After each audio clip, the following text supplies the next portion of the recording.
आज हम नई वीडियो लेकर आ रहे हैं सरस्वती सिंधु सभ्यता के बारे में।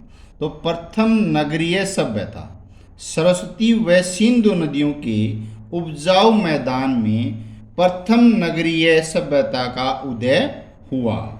समकालीन सभ्यता मेसोपोटामिया व मिस्र की सभ्यता समकालीन सभ्यता मानी जाती है। उत्खनन करता कौन थे?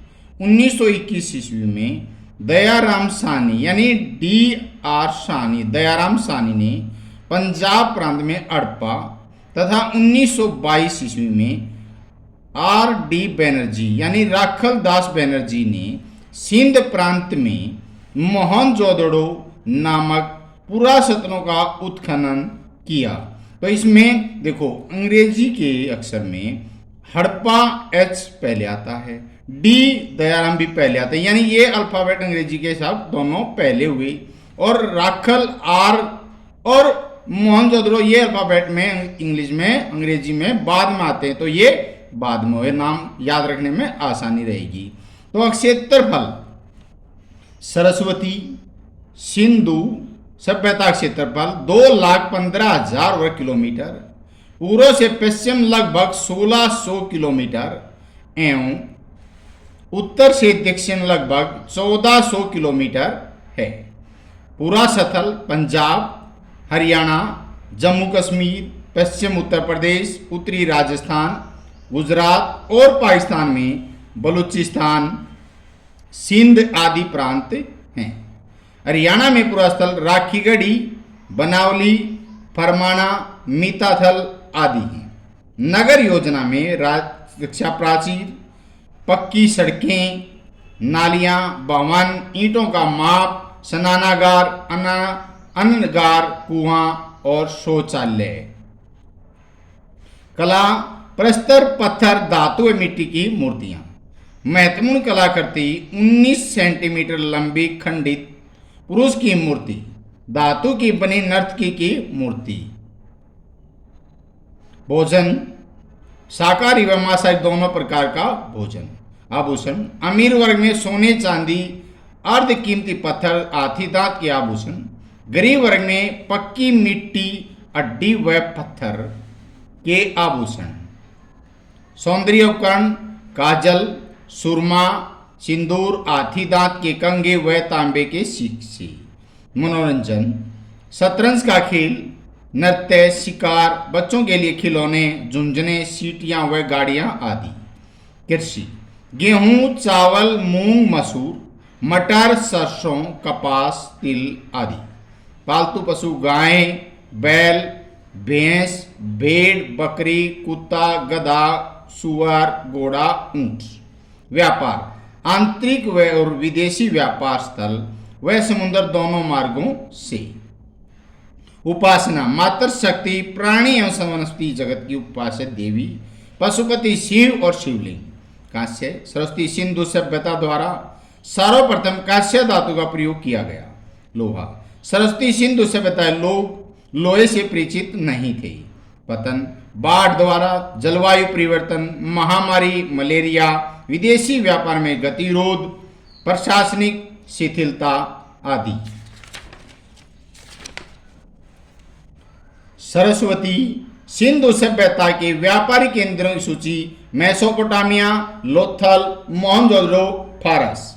हरियाणा में सरस्वती सिंधु सभ्यता के स्थलों की सूची बनाई। राखीगढ़ी हिसार में डॉक्टर सूरज भानु 1969 में। फरमाना रोहतक डॉक्टर R.S. विशिष्ट 1974। बनावली फतेहाबाद डॉक्टर R.S. विशिष्ट 1974।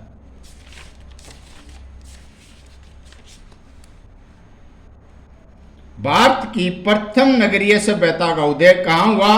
भारत की प्रथम नगरीय सभ्यता उदय सरस्वती सिंधु नदियों के उपजाऊ मैदानों में हुआ।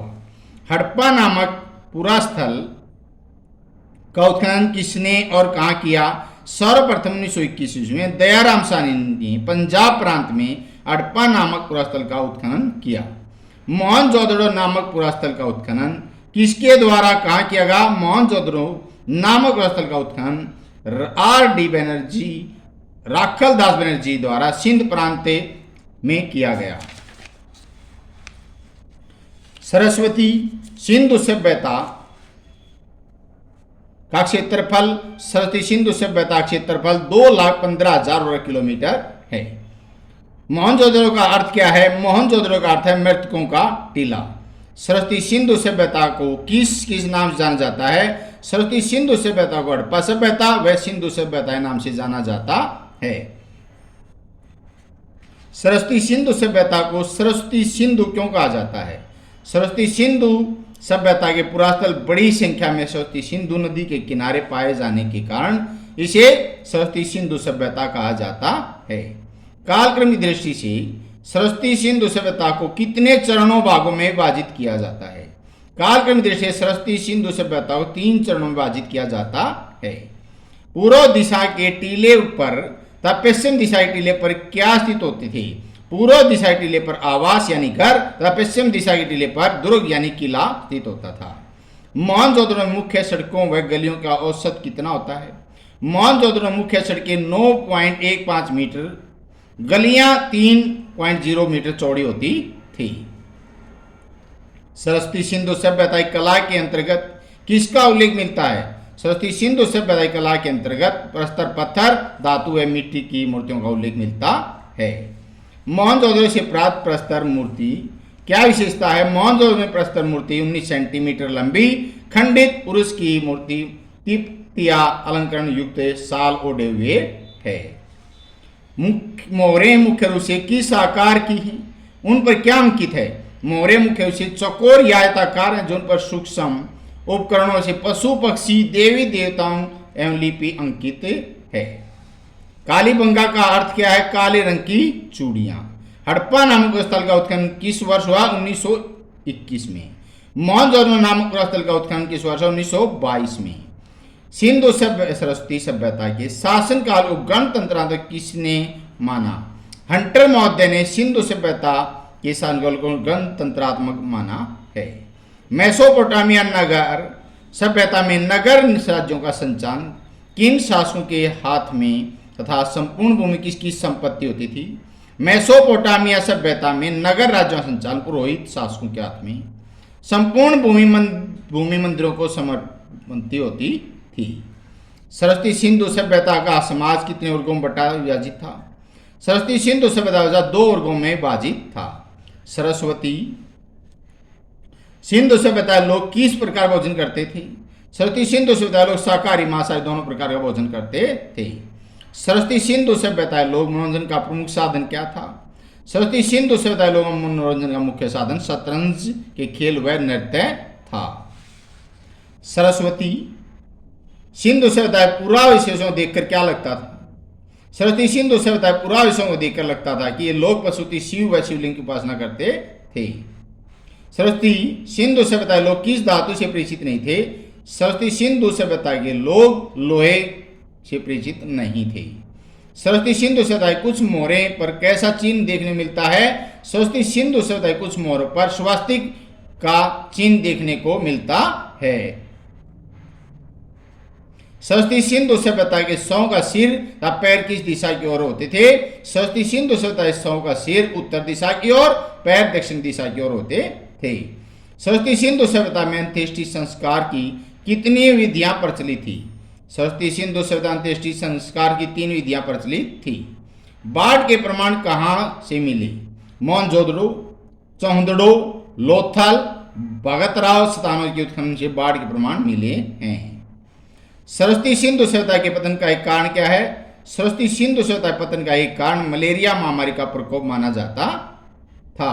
सरस्वती सिंधु सभ्यता के लिए किस नदी के सूख जाने के कारण माना जाता है? सरस्वती सिंधु सभ्यता के लिए सरस्वती नदी के सूख जाने के कारण माना जाता है। मोहनजोदड़ो से प्राप्त एक मोहर पर किसकी आकृति है? मोहनजोदड़ो से प्राप्त एक मोहर पर एक पुरुष की आकृति पद्मासन में है। अगली वीडियो में देखें।